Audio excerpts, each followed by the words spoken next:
बाद से पूछा पहले आ जाते सन पूछवा का डर सु कई 12 चल जाए जी फिर हाँ बीच में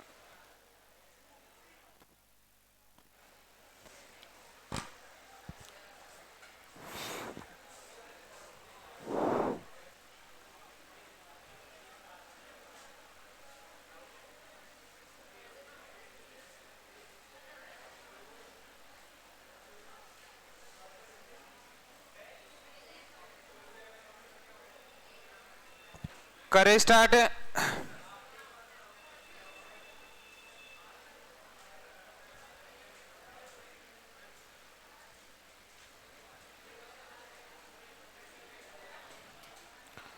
हाँ भाई बातें बंद कर दो। एक बार 5 मिनट लोक गीतों का रिवाइज कर लेते हैं और उसके बाद नया टॉपिक स्टार्ट करते हैं। बीच में पूछेंगे, बोला था लोक देवता और देविया दोनों बोला था, दोनों पूछने थे टॉपिक। देखो थोड़ा सा आप साथ दो और लोक गीत को समाप्त करते हैं। आज वैसे समाप्त हो गए, थोड़ा सा रिवाइज करते हैं, सुपर फास्ट रिवीजन में लेते हैं लोकगीत। यदि मैं बात करूं शॉर्ट नोट्स बनाते हैं। यदि लोकगीतों का सर्वप्रथम संकलन किसने किया? कर्नल जेम्स टोड ने सर्वप्रथम क्या किया? संकलन किया। राजस्थानी लोकगीत नामक पुस्तक किसने लिखी? राजस्थानी लोकगीत नामक पुस्तक किसने लिखी? देवीलाल सामर ने लिखी। 4 स्टेटमेंट हमने याद किया था और स्टेटमेंट को याद करने का थोड़ा सा तरीका लिया था हमने। सबसे पहले मैं आपको बताया था कि देवेंद्र सत्यार्थी के अनुसार, किसके अनुसार है? देवेंद्र सत्यार्थी के अनुसार लोकगीत हमारी संस्कृति के मुंह बोले क्या है? चित्र है। मुंह बोले चित्र है। पंडित जवाहरलाल नेहरू के अनुसार है किसी भी राज्य की क्या होते हैं? ये आत्मा होते हैं। क्या? आत्मा। कौन होते हैं? लोकगीत। और उसके बाद महात्मा गांधी का स्टेटमेंट था कि लोकगीत जनता की क्या होते हैं? भाषा और संस्कृति के क्या होते हैं? पहरेदार होते हैं। और लास्ट में रविंद्रनाथ टैगोर का स्टेटमेंट क्या था? रविंद्रनाथ टैगोर का स्टेटमेंट था कि लोकगीत किसी भी क्षेत्र में एक स्थान से दूसरे स्थान पर संदेश पहुंचाने की क्या है? एक कला है। लोकगीत संदेश पहुंचाने की क्या है? एक कला। ये रटने का थोड़ा सा टॉपिक था, लेकिन हमने इसको सिंपल बनाया, थोड़ा सा याद करने का तरीका। उसके बाद देखो, यदि मैं राजस्थान की बात करूं तो राजस्थान का राजकीय जो गीत है वो है केसरिया बालम। और केसरिया बालम कौन सी शैली में गाया गया? मांड शैली में। मांड शैली का उद्भव 10वीं शताब्दी। जिला कौन सा? जैसलमेर। इसलिए जैसलमेर क्षेत्र को मांडदरा क्षेत्र कहा जाता है। सर्वप्रथम किसने गाया था मांड केसरिया बालम? किसने गाया? मांगी भाई ने। मांगी भाई कहाँ की थे? उदयपुर की। सर्वाधिक बार किसने गाया? अल्लाह है जिला है। ये अल्लाह जिला भाई किसके दरबार में? बीकानेर का राजा कौन है? 1982 में क्या मिला? 2012 में राजस्थान रत्न पुरस्कार। जैसलमेर क्षेत्र की मैं बात करूं तो यहाँ का एक गीत है मूमल। और मूमल किस प्रकार का गीत है? श्रृंगारी के गीत है। किस प्रकार का गीत है? श्रृंगारी के गीत है। यहीं का एक गीत है जोरावा। और जोरावा किस प्रकार का है? वीरह गीत है। कौन सा गीत है? वीरह गीत है। यदि मैं बात करूं यहाँ का एक गीत है रत्न राणो। और रत्न राणो किस प्रकार का है? भक्ति गीत है। उसके बाद देखो हाड़ौती क्षेत्र का एक गीत है, कौन सा? बिछोड़ो। कौन सा गीत है? बिछोड़ो। यदि मैं बात करूं दक्षिणी राजस्थानी आदिवासी इलाकों के जो गीत है वो है बिछिया, पटेलिया, पटेलिया, माछर,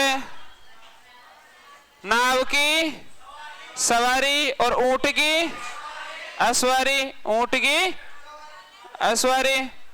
उसके बाद देखो यहाँ का जोधपुर का एक पढ़ाया था कुरंजो। और कुरंजो गीत है, महिला अपने पति को क्या भेज रही है? संदेश। कुरंजो एक प्रवासी पक्षी है, विदेशी पक्षी है, साइबेरिया का। और कुरंजा नगरी किसे कहते हैं? खिंचन गांव को। लेकिन भील महिलाओं ने संदेश किसके माध्यम से भेजे? सुवटियों के माध्यम से। इसलिए भील महिलाएं प्रदेश में रह रहे पति को किसके माध्यम से संदेश भेजती है? सुवटियों। सुवटियों गीत गाती है। यदि मैं बात करूं कि भील महिला और पुरुष साथ में मिलकर गीत गाते हैं हम सीढ़ो। कौन सा गीत गाते हैं? हम सीढ़ो गीत गाते हैं। इसके बाद देखो, यदि मैं बात करूं नवविवाहिता द्वारा अपने पीहर में, अपने ससुराल में पीहर पक्ष को याद करके कौन सा गीत है? एक पणिहारी, पतिव्रता धर्म पर अटल रहने के लिए पणिहारी गीत। और पणिहारी पनघट पर पहुंच गई, वहां क्या खो गई? इंद्रोणी। तो बैठकर कौन सा गीत है? पूर्वी राजस्थान का एक गीत है रसिया गीत है। कौन सा गीत है? रसिया। शेखावटी क्षेत्र का एक गीत है केवड़ा गीत, एक गीत है बादली। बादली एक रचना भी है। किसकी रचना है? चंद्र सिंह बिरकाने की। ये कौन थे, कहां के थे? हनुमानगढ़ के। ये भी आपको ध्यान रखना है। यदि मैं बात करूं कि मुस्लिम पीर पैगंबर को मनाने के लिए कौन सा? जकड़िया। तेजा जी के बजरों में तेजा, रामदेव जी का ब्यावला। रामदेव जी का क्या? ब्यावला। और केला माता का लांगुरिया। केला माता जी का कौन सा हो गया? लांगुरिया। श्रावण के महीने में हिंडा, कौन सा गीत है? हिंडा गीत। और केवड़ा शेखावटी क्षेत्र का वर्षा ऋतु के समय। सुखी दाम्पत्य जीवन का प्रतीक कौन सा है? पपैया। कौन सा गीत है? पपैया। जालोर का एक गीत है कौन सा? जीरा गीत। और आबू वाले क्षेत्र का एक गीत कौन सा? मोरिया गीत, जो सगाई के बाद गाया जाता है। यहाँ तक हमने पढ़ लिया था। उसके बाद देखो कुछ रीति रिवाजों से संबंधित गीत हमने पढ़े थे। जैसे यदि बच्चे का जन्म हो रहा तो जच्चा या होलर, जच्चा या होलर गीत। जच्चा किसे कहा जाता है? बच्चे की माँ को क्या कहा जाता है? जच्चा। गांव में देखा होगा, जैसे किसी के यदि नया नया शिशु है तो बड़े आदमी पूछते हैं कि जच्चा बच्चा ठीक है, तो जच्चा का मतलब है बच्चे की माँ। तो जच्चा या होलर गीत गाए जाते हैं उस समय। और बे माता आती है, और बे माता को प्रसन्न करने के लिए बे माता गीत। यदि मृत्यु हो गई तो छेड़े गीत, मृत्यु हो गई तो छेड़े गीत गाए गए। शादी मतलब सगाई हो गई तो सगाई के समय सकपण गीत गाए हमने। ये रीति रिवाजों में वैसे करवाए जाएंगे। जादू टोने से बचाने के लिए कामण गीत गाए। राती जगह का लास्ट का गीत कौन सा है? कुकड़ी गीत या कुकड़लो कहा जाता है। लड़की की विदाई करते समय कौन सा गीत है? कोयलड़ी गीत। कौन सा गीत है? कोयलड़ी गीत। और भी गीत है सिकड़ली, आंबो मोरियो। ये सभी गीत कब गाए जाते हैं? लड़की की विदाई के समय गाए जाते हैं। एक खारी गीत भी है, खारी नृत्य भी है और गीत भी है। ये कहाँ का फेमस है? अलवर क्षेत्र का फेमस है। ये भी आपको ध्यान रखना है। सीटने मतलब सगे संबंधियों को दामाद जी आए तो कौन से गीत है? पावना गीत। कौन से गीत है? पावना गीत। और उसके बाद यदि किसी व्यक्ति की मृत्यु हो गई तो वृद्ध व्यक्ति की मृत्यु हरजस। हरजस किस प्रकार के गीत है? भक्ति गीत है। हरजस या हर का हिंडोला, हर का हिंडोला भी कहते हैं इसे। प्रतिष्ठित व्यक्ति की मृत्यु हो गई तो मरस्या। प्रतिष्ठित व्यक्ति की मृत्यु हो गई तो मरस्या हो गई।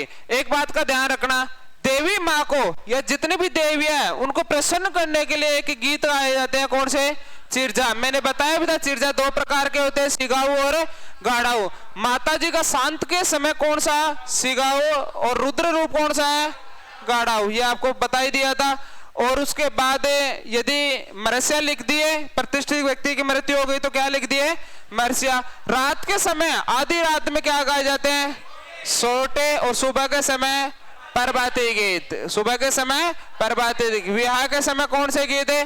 परिणय गीत। कागा गीत भी है, एक कांगसियो भी गीत है, कांगसियो भी है। एक कौन सा गीत है? गोरबंद।